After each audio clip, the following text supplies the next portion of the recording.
प्रेम से बोलो श्री सतगुरुदेव भगवान की। तो प्यारे, आज के सत्संग का मुख्य विषय पंचकोश। हमारे शरीर में 5 कोश हैं।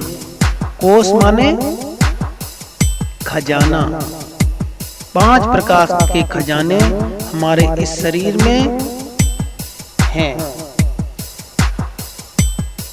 ताज्जुब की बात तो यह है कि हम गुरु महाराज से मिल नहीं पाते हैं या हमें सच्चे गुरुदेव मिल नहीं पाते हैं। इस कारण हमारे सारे खजाने मेरे अंदर रखे बेकार ही रहते हैं, क्योंकि हम उनका कोई प्रयोग नहीं कर पाते हैं, कोई फायदा नहीं उठा पाते हैं और हम इस दुनिया से विदा होकर चले जाते हैं, यानी शरीर छोड़कर चले जाते हैं। आइए इन पंचकोश के बारे में जानें। आखिर ये पंचकोश होते क्या हैं और इन्हें कैसे सहज रूप से प्राप्त किया जा सकता है। मेरे गुरुदेव की कृपा से इन पंचकोशों को ध्यान से समझना होगा। प्रेम से बोलो गुरुदेव भगवान की। प्यारे, हमारा यह तन है, इसको 3 भागों में विभाजित किया गया है, या इसे तन के अंदर 3 प्रकार के शरीर हैं। पहला शरीर स्थूल शरीर कहा जाता है, और दूसरा शरीर सूक्ष्म शरीर कहा जाता है, और तीसरा शरीर कारण शरीर कहा जाता है। स्थूल शरीर जिसे हम देखते हैं, यह हाड़ मांस का बना हुआ होता है। इस शरीर में 2 प्रकार की शक्तियां विराजमान हैं। एक तो अन्नमय कोश है और दूसरा प्राणमय कोश है। प्यारे, अन्नमय कोश क्या है? अन्नमय कोश स्थूल शरीर अथवा जीवात्मा को ढकने वाला जो ये शरीर होता है, इसे ही अन्नमय कोश कहते हैं। यह जड़ शक्ति कहलाता है। दूसरा, इसके अंदर एक और जो शरीर है, इसका नाम है प्राणमय कोश। प्राणमय कोश क्या है? इस प्राणमय कोश के अंदर 5 कर्मेंद्री और 5 प्राण काम करते हैं। यह चेतन शक्ति के रूप में मेरे अंदर हर समय चेतना देता रहता है। तो पहला मेरा अन्नमय कोश, दूसरा प्राणमय कोश, तीसरा कोश है जो सूक्ष्म शरीर के रूप में हमको मिलता है, इसे मनोमय कोश कहते हैं। मनोमय कोश में 5 ज्ञानेंद्रियां, मन के संकल्प आदि उत्पन्न होते हैं। यह क्रिया शक्ति के माध्यम से संचालित होता है। और इस मनोमय कोश के बाद जब हम आगे बढ़ेंगे तो इसी शरीर में, सूक्ष्म शरीर में विज्ञानमय कोश है। इसमें भी 5 इंद्रियां हैं, अंतःकरण है और वृत्ति और चित्ती है। यह विज्ञानमय कोश विज्ञान शक्ति से संचालित होता है, इसे सूक्ष्म शरीर कहते हैं। और हमारा अब एक शरीर और है जिसका नाम है कारण शरीर। यह कारण शरीर को आनंदमय कोश कहते हैं, अर्थात इसे कारण शरीर कहते हैं। यह शरीर आनंदमय शक्ति से संचालित होता है, इसलिए इसे आनंद शक्ति कहते हैं। इस प्रकार से हमारे शरीर में 5 कोश हैं, अन्नमय, प्राणमय, मनोमय, विज्ञानमय और आनंदमय। प्यारे,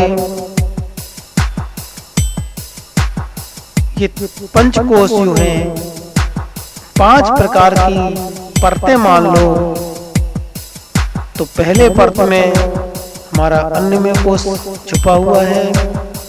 अन्न से हमें क्या क्या शक्तियां प्राप्त हो जाती हैं, उस कोश से हमें क्या लाभ होते हैं, इन सब लाभों का विस्तार से ज्ञान श्री गुरु महाराज से प्राप्त करेंगे। प्राणमय कोश, प्राणों के माध्यम से जब हम ध्यान योग कर गुरु महाराज के द्वारा प्राप्त करते हैं तो हम प्राणमय कोश को समझ पाते हैं। जैसे अन्नमय कोश हमारे शरीर को ऊर्जा देता है, हमारे शरीर को शक्ति देता है, हमारे शरीर को कमजोर नहीं होने देता है अगर हम उसे अन्न बराबर खिलाते रहेंगे तो। अन्न माने भौतिक पदार्थ अगर हम अपने शरीर को देते रहेंगे, जिसे हम अन्न कहते हैं, तो हमारा ये भौतिक शरीर है, हाड़ मांस का शरीर है, ये स्वस्थ रहेगा। दूसरा प्राणमय कोश है। प्राण कहते हैं जब गुरुदेव दीक्षा दे देते हैं तो इस प्राणों से हमारा मन स्वस्थ होता है, अर्थात मन को भोजन मिलता है, इसीलिए इसे प्राणमय कोश कहा गया है। इसके अंदर बहुत खजाना है। हमारे 10 प्राण बताए हैं, उन प्राणों में जो ध्वनि है, जो आवाज है, उनको सुनकर हम शक्तिशाली हो जाते हैं और प्राण से मेरा मन बलवती हो जाता है। तीसरा मनोमय कोश, माने मन के अंदर हमारे बुद्धि बैठी हुई है और बुद्धि तब कमजोर होगी जब उसे भोजन नहीं प्राप्त होगा, क्योंकि भोजन जब मन को प्राप्त नहीं होगा तो बुद्धि को भोजन कहां से प्राप्त हो जाएगा। बुद्धि के अंदर ही चित्त और अहम बैठे हैं, अर्थात हमारा मन कमजोर है तो मेरी बुद्धि, चित्त और अहम सारे के सारे बेकार हो जाते हैं। कमजोरी के कारण वे हमारे शरीर में काम न करने के कारण बहुत से लोग मानसिक रोग की बीमारी के शिकार हो जाते हैं, अर्थात पागल की तरह अपने जीवन को व्यतीत करते हैं। उन्हें पागल खाने में भर्ती किया जाता है और उन्हें मनोमय कोश की शक्तियां तो प्राप्त नहीं होती हैं, पर अंग्रेजी दवाइयां जरूर प्राप्त होती हैं जो कि हमारे मन की शक्तियों को किसी भी प्रकार से बलवती नहीं कर सकती हैं। मन की शक्ति तो केवल प्राणायाम के द्वारा श्री गुरुदेव के ज्ञान के माध्यम से ही प्राप्त हो सकती है और कोई दूसरा रास्ता नहीं है। हमारा चौथा शरीर जो विज्ञान में कोश है, विज्ञान में कोश एक ऐसा कोश है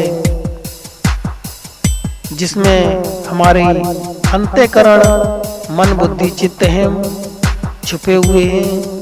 चारों का जो विज्ञान है कि कैसे हमारा मन, कैसे हमारी बुद्धि काम करती है, कैसे हमारा चित्त वृत्ति काम करती है और कैसे मेरा अहंकार शुद्ध होता है और कैसे हमारा अहंकार अशुद्ध हो गया है। ये सारे के सारे ज्ञान हमें विज्ञान में कोश से प्राप्त हो जाते हैं, अर्थात जब विज्ञान में कोश में हम गुरु युक्ति के द्वारा अपने चित्त को ठहराने, वृत्ति को संभालने और बुद्धि तथा मन को एकाग्रचित करने के लिए जो विज्ञान है, उस विज्ञान का पूरा रहस्य गुरुदेव से प्राप्त कर लेते हैं, तो हमारा ये विज्ञान में कोश भी बलवती हो जाता है और इसका हम लाभ उठा लेते हैं। मेरा 5वां कोश है जिसे आनंदमय कोश कहते हैं, यानी कारण शरीर है ये मेरा। इसी से सारा का सारा खेल चल रहा है। तो जब आनंदमय कोश हम प्राप्त करते हैं तो वह आनंद ऐसा है जिसमें जितना आनंद लो कम ही है। इसके ऊपर मेरे सी गुरु महाराज ने बहुत सुंदर विवरण दिया है कि आजकल संसार में जो प्राणी हैं वह देखा जाए तो हमारे पूरे जीवन में हम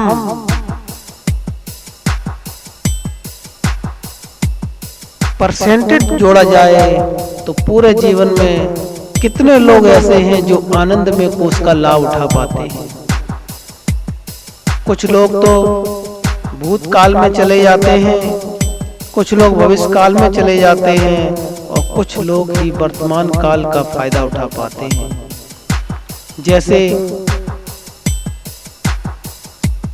100 में 60% लोग ऐसे होते हैं जो भूतकाल माने जो पहले गुजर गया है, कल गुजर चुका है, उसकी याद में अपना वर्तमान यानी आज का समय खराब कर देते हैं। उस शक्ति को परमात्मा 100% शक्ति हर किसी इंसान के ऊपर बरसाता है, पर हम अपनी पुरानी यादों में आज की शक्तियों को ग्रहण नहीं कर पाते हैं, उस कारण को समझ नहीं पाते हैं। और पुरानी कोई खत्म हो गया तो तुम्हारे रोने से वो जिंदा तो होने वाला नहीं।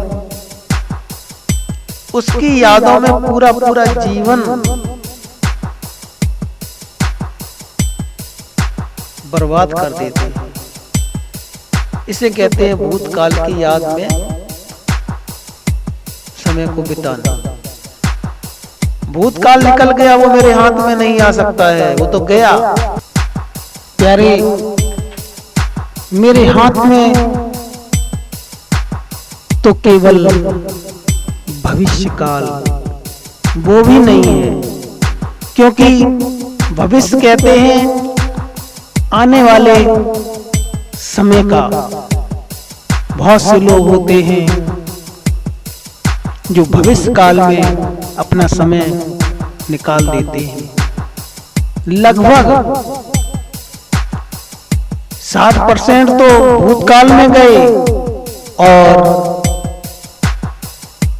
60% के बाद बचे 40% लोग ऐसे होते हैं जिनमें केवल 30% लोग ऐसे होते हैं जो भविष्य काल में जीते हैं। ये सोचते हैं कि मैं कल ऐसा कर लूंगा, कल ऐसा कर लूंगा, कल ऐसा कर लूंगा, पर कल किसने देखा? कल का तुम्हें मालूम नहीं है, लेकिन कल के चक्कर में अपना आज खराब कर देते हैं। मेरे हाथ में केवल आज, जिसे कहते हैं वर्तमान काल है। 3 काल गुरुदेव ने बताए, भूतकाल, भविष्य काल और वर्तमान काल। भूतकाल 60% लोग, भविष्य काल में 30% लोग, बचे 10% लोग। 10% लोगों में प्यारे 5% लोग ऐसे होते हैं जो यह सोचते हैं कि हमें परमात्मा की प्राप्ति करनी चाहिए, हम वर्तमान काल में जीना चाहिए। तो 5% लोग तो सोच के ही रह जाते हैं, सोचते ही रहते हैं कि हमें वर्तमान काल में जीना चाहिए या नहीं। हाँ ना का उत्तर में पड़े रहते हैं, कुछ नहीं कर पाते हैं। बचे 5% लोग, 100 में केवल 5% व्यक्ति ऐसे होते हैं जो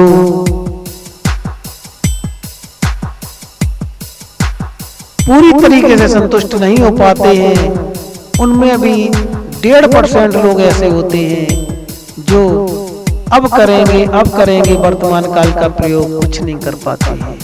केवल 3.5% लोग उस आनंद में कोष का फायदा उठा पाते हैं, उस परम शक्ति का फायदा उठा पाते हैं, उस परमात्मा के खजाने का फायदा उठा पाते हैं। केवल 3.5% लोग। अगर हम देखें कि संसार में 100 में 3.5 लोग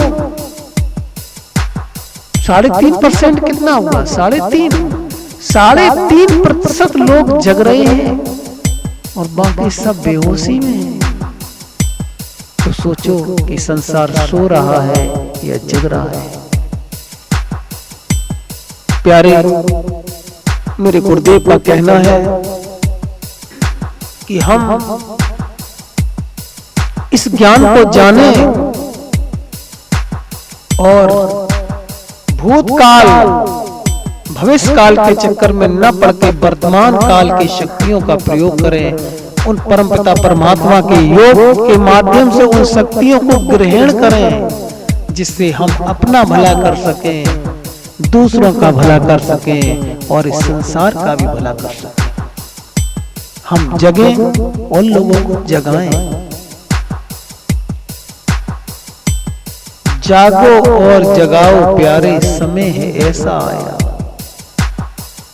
इसलिए हम भी जगें और लोगों को जगाएं। इस परमात्मा चैनल के माध्यम से आज का मुख्य श्रेय, मुख्य विषय, मुख्य सार क्या है कि हम आनंदमय कोश को प्राप्त करें।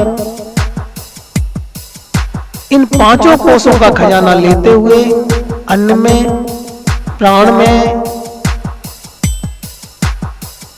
मनो में, विज्ञान में और आनंद में 5 कोशों का पूर्ण खजाना प्राप्त करें और परमपिता परमात्मा का मिलन प्राप्त करें। हम जगें और लोगों को जगाएं। इन्हीं शब्दों के साथ श्री गुरुदेव के चरणों में ये वाणी आज की यही विराम। कल फिर गुरुदेव कोई नई बात बताएंगे। कल तक के लिए श्री गुरुदेव के चरणों में यह दास दंडवत प्रणाम करते हुए समर्पण होते हुए समाहित हो रहा है। प्रेम से बोलो सद्गुरुदेव भगवान की जय, परमपिता परमात्मा की जय, परमात्मा की पंचमें कोश की जय, परमपिता परमात्मा के सुंदर सृष्टि की जय, सब भक्तन की जय, सब संतन की जय, सब जन जन की जय। प्रेम से बोलो परमपिता परमात्मा की